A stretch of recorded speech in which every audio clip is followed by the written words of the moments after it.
ko tong hinintay.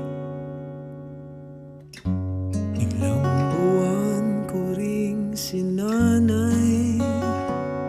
Nagkakilala kami ni Jay when I resigned from my work. And then, nagpunta akong Japan. Tapos, during that time, COVID. So, may 3 days quarantine. So, naisip ko, ma-bored ako. So, nag-sign up ako sa Facebook na dating app. Tapos yun, nasa quarantine facility ako, nasa hotel. Nag-like si Jay. Tapos, nilike ko din siya. Tapos, nagsimula doon. Sabi niya, nag-hi siya. Tapos, akala ko nga parang scammer siya. Kasi medyo mga, pero hindi. Tapos doon nagsimula, tuloy-tuloy na kami nag-usap. Quarantine facility siya.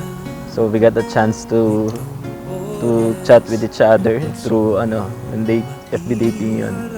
Then nag-progress into a more serious relationship.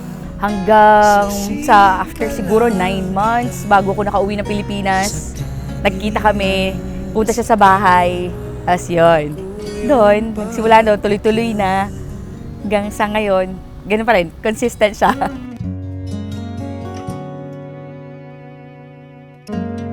Di mapigil ang kabahan. Sobrang parang hindi pa rin ako nakakapaniwala. Actually, hindi ko alam kung ano talaga yung nararamdaman ko ngayon. Parang nakaka-amaze lang na may makikilala ka na hindi mo talaga parang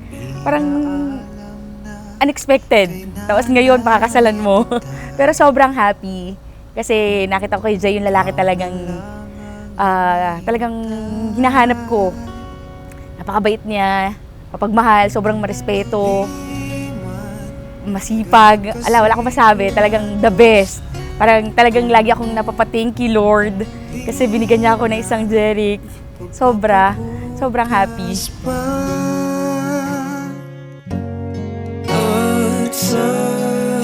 To my one and only princess, my Princess Abby, happy and blessed wedding day for both of us. Ito na yung araw na pinakihintay natin. Ang araw na ng pagbibigay niya ng basbas sa ating pagsasama. Ikaw ang pinakamaganda regalo na natanggap ko. Nasaan niya? Napakasarap balikan ng araw na tayo pinagtagpo niya sa panahon na tayong lahat ay nasa gitna ng pandemya. Ako yung pagbigyan. Princess Abigail, bukal ba sa iyong loob ang iyong pagparito upang makaisang dibdib si Jeric na iyong pakamamahalin at paglilingkuran habang buhay? Opo, Father.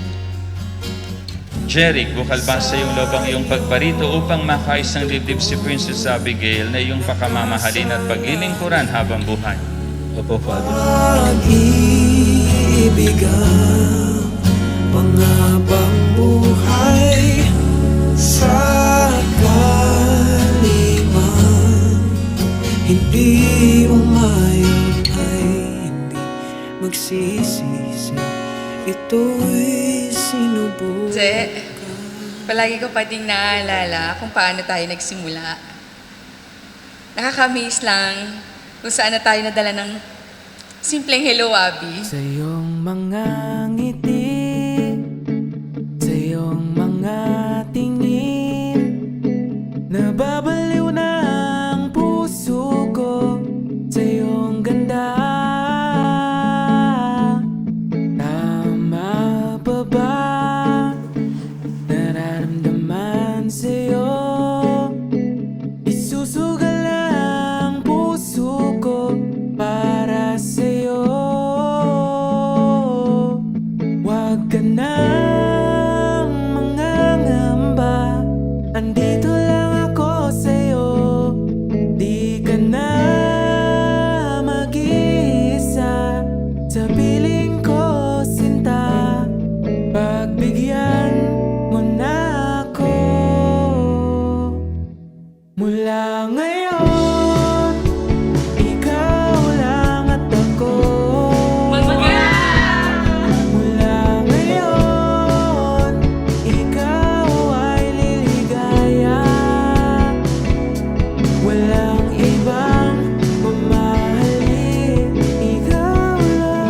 Sa araw na ito, maraming mababago mula ngayon, o sa alam ko nagsimula na yun nung na-engage kayo, maraming nabago na sa inyong buhay. No? Marriage is a life-changing decision.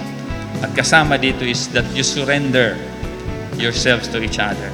Kasama ng inyong kalayaan. Nag-iisa ka lang sa buhay ko, sinta. Sobrang excited na ako bumuo ng magaganda at masasayang alaala kasama ka, mahal. Lagi kong pagsisikapan at pagbubutihan para sa katatagumpay ng ating pagsasama at isusuko ko sa Kanya anumang pagsubok na ating harapin sa ating buhay. Huwag ka nang mangangamba, nandito lang ako sa'yo. Sobrang thankful ako sa lahat.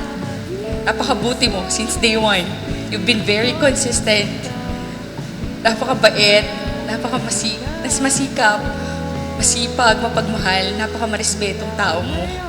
Nakita ko yon, hindi ka nagbago. Lagi pinatunayan sa akin na lagi mo akong liligawan araw-araw. Ngayon, ikaw ay liligaya.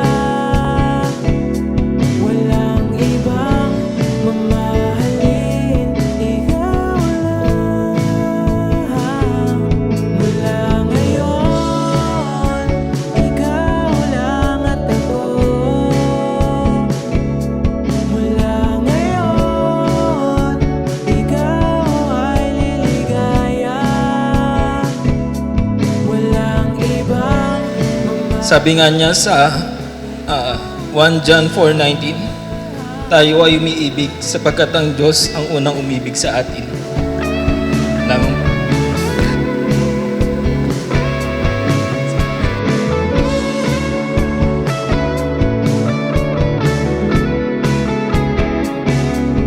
Huwag ka nang Nagpangako ko sa'yo, nagsasabit ako sa'yo, susundin kita. Magiging mabuting asawa ko, magiging mabuting anak, magiging mabuting ina ng ating mga naging anak. Mamahalin kita, hindi lang ikaw, pati ang mga magulang mo. Mahal na mahal kita. ikaw